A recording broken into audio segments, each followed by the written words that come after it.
L'objectif, c'était simplement un peu de leur faire découvrir le street art à Moutier, leur montrer comment une commune de moyenne importance peut acquérir assez rapidement une audience qui va bien au-delà des frontières de la Savoie.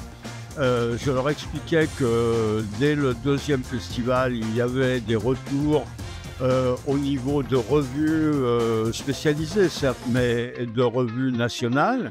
Et puis de faire découvrir comment, au fil des années, on peut avoir quand même une très grande diversité. Il y a plus d'une cinquantaine d'œuvres maintenant qui ont été créées et on n'a pas cet effet de répétition. Mais chaque artiste apporte vraiment une sensibilité, quelque chose d'un peu différent et c'est ça qui est très intéressant. Oui, on a beaucoup travaillé, on a été beaucoup en salle et donc un petit tour dans la ville et surtout pour découvrir nos œuvres de street art parce que ça contribue de la dynamique territoriale de Moutier et c'était ce qu'on souhaitait partager avec les élus et les techniciens qui étaient venus à notre rencontre.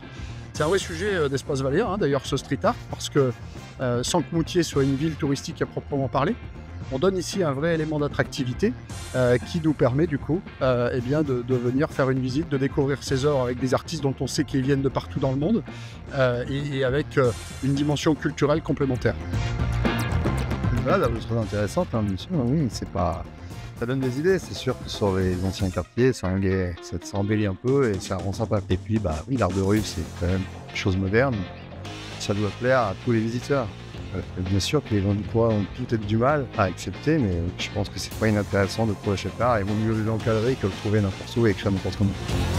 J'ai appris plein de choses que je n'imaginais pas. Voilà, et sur la façon de faire, le caractère éphémère des œuvres, j'avais pas ça en tête, donc c'est génial. Puis sur les messages qu'on peut faire passer à partir des œuvres. C'est un formidable moyen de mettre en valeur une ville de vallée, montagnarde, où on s'attendait absolument pas à trouver cette richesse culturelle dans l'air du temps. Donc ça prépare parfaitement l'avenir.